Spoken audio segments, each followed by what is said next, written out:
Happy Pi Day, Mike. Oh, happy Pi Day. So today, I'm assuming we're going to tackle the traditional American apple pie. Maybe we could take a stop to the British pork pie, right? Like, what are we doing? Pies, the history of pie crusts, pie tins. I hate to let you down. Okay. But come on back to me. Pi as in the mathematical constant, not pi as in the dessert. That is way less tasty and probably way more boring. Well, maybe to you, Okay. but to mathematicians like me, it's a great day. I didn't know you were a mathematician. I'm not. Let's talk about pi for a little bit. This is PI, by the way, in case Yes. your brain is deceiving you. It is a thing that is a little confusing to think about. Yeah, and it's a little confusing. I feel the same way. So if anyone out there has a degree in mathematics or actually knows what they're talking about, I'd like to apologize in advance for the next 5 minutes or so. But put briefly, pi is a mathematical constant commonly defined as the ratio of a circle's circumference to its diameter, something you probably learned in middle school or high school math. I know I certainly did. And this works in perfect circles because the circumference is always slightly more than 3 times as long as its diameter.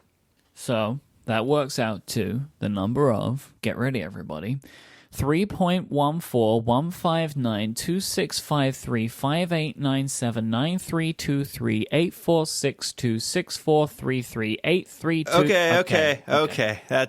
We don't have all day. Even that would not be enough time. All day would not suffice because the full length of pi is actually unknown right now. Early modern mathematicians reached an accuracy of 35 digits by the beginning of the 17th century, but as of November 2016, the record is 22.4 trillion digits. I have trouble comprehending that. Okay, look, I'm not trying to throw shade on anyone here, right? Like, I know Sure. math is like a thing and it's very Wow. important, but like, I can't even fathom why it's required to continue understanding the number. It is now at this point not important, surely. When we've reached 22.4 trillion digits, people must just be doing this for fun, right? Like, there can't be a reason to get it to be so accurate, surely. Yeah, I think a lot of it is in the attempt to do so. So like it's as a way to like build supercomputers and do all this thing to try to get the longest length. But I kind of feel the same way about people who tried to memorize the value of pi Yes. with increasing precision. Like me, of course, those numbers that I read out was obviously 100% memorized. You didn't write them down for me. No, in no way were they pre-written for you in a Google Doc. That's not what No, happened. That's not how it goes. The record for this is over 70,000 digits. And This is somebody memorizing it. yes, and there's a whole like scheme of memorization, and you can read all about that. And it's like this wild thing. I assumed that you weren't going to go that long, but I did get a little nervous. Thankfully, most applications of pi can get by on a few hundred numbers. At this point, the race to the ever longer numbers, as we say, is just boasting. It's just boasting, right? Like, it's how I not feel. just computers. It's also like people that can memorize it. It's like a record thing. Like, can I be the world record holder? But as I say, I don't think that I'm readying myself for email, but I can't imagine a practical application of 22.5 trillion digits of pi, for example. That's when the corner is turned and everything becomes clear. Pi is found in many formulas in things like trigonometry and geometry. Again, thinking about shapes, and this stuff, math we did in school, right, that some of us probably slept through. Its ubiquity, however, makes it perhaps the most well-known mathematical constant to like the general population. Like most people can name the first few digits of pi, and I would even say probably a good number of people can even tell you like how you figure it with the circumference thing. Yeah, I know like 3.142, right, which is the rounded. Like, I just know that's a thing, It's just right? part of culture, really.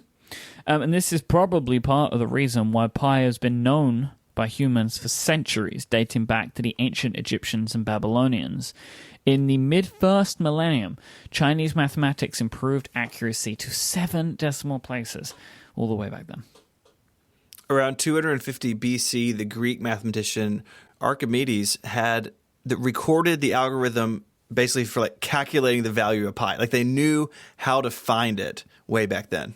That is something that I will never fathom. And like this show has only made this kind of brain pain worse for me is like, how did these people like Archimedes know all this stuff that we still just know and accept as correct today? Like, it's Sure. It's upsetting to my brain a little bit. Pi shows up in many different areas of mathematical studies. We mentioned trigonometry and geometry, but that's really just the beginning. Pi is vital to problems in the fields of isoperimetric inequalities, transforms, Gaussian integrals, gamma functions, and beyond. Pi makes an appearance in the Heisenberg uncertainty principle as well as Stirling's approximation. You will get 100 Ungenius points if you can tell me what literally any of those things mean. I cannot do that. Well, let's see if you can earn some Ungenius points with Water Cooler Trivia instead. They are the sponsor of this episode, and the folk at Water Cooler Trivia are here to spruce up life at the office. And this is, I think, the perfect thing for Ungenius listeners. They send weekly quizzes by email to you and your colleagues to spark some good-spirited competition. It's super quick and easy to set up, so in no time, you'll all be discovering each other's secret knowledge and showing off your own as well. First, you create a group and choose your quiz categories and difficulty level. Then you'll get a custom link to share with your colleagues so they can sign up to the group as well.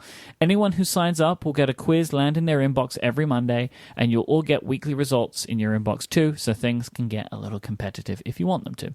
Water Cooler Trivia is brightening Mondays for companies all over the world, from international consulting firms to tiny tech startups and national retailers. You can create a group for your team today, all with a free trial and no credit card required. So, Stephen, I want to test out one of these questions on you.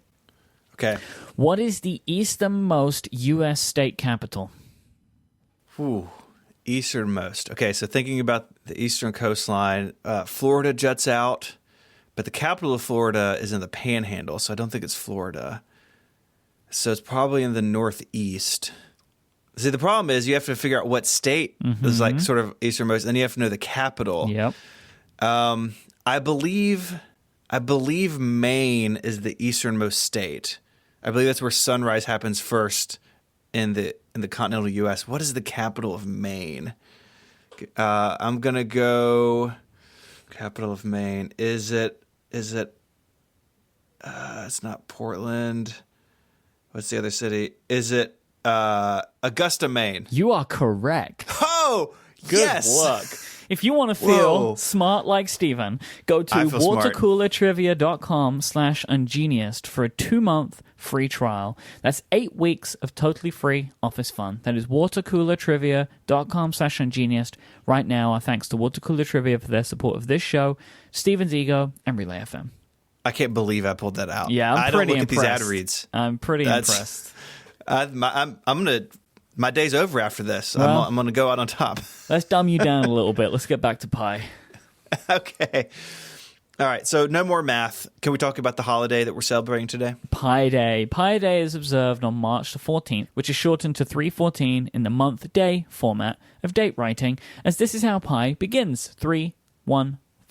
And of course, we have to follow the American date format for this because there's no 14th month. It would be pretty awkward to try and do it here. Once again, we're leading the way. Well, why don't you tell me about something else then? So everyone can feel involved. Mm-hmm. We cannot confuse this with Pi Approximation Day, which is observed on July 22nd, 22/7 in the day-month format, since the fraction 22/7 is a common approximation of pi. So It's good to have everyone involved, all the bases covered. I'm just going to say that Pi Approximation Day does not feel as important because I'd never heard of it before. yes, there's a reason we're doing this in March and not July. If Pi, maybe if we just forgotten, right? It was like, we missed Pi Day. Well, let's just do Pi Approx. Maybe we should just do it anyway. We'll see. If Pi has been... I'll just re-release this in July. It's a rerun. It's our first ever rerun.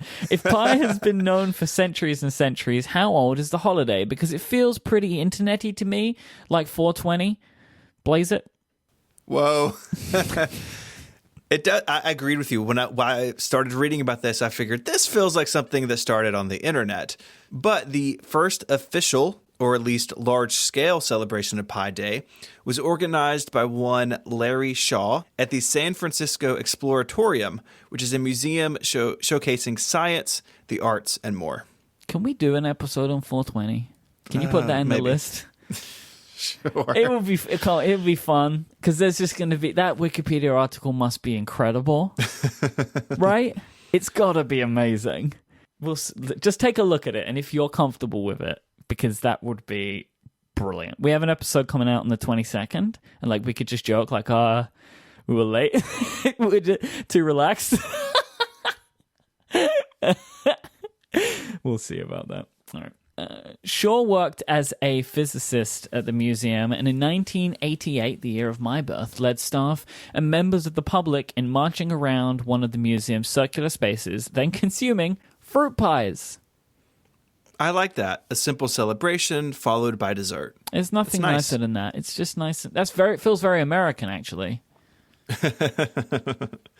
Since then, Pi Day has been observed in many ways, including, of course, eating pie, throwing pies, and discussing the significance of the number. It's a very pun-focused holiday. The Massachusetts Institute of Technology has often mailed its application decision letters to prospective students for delivery on Pi Day. And then starting in 2012, MIT announced it will now post those decisions privately online on Pi Day as well. What a bunch of nerds over at MIT, but wouldn't you expect it? Bravo, MIT. It's very good.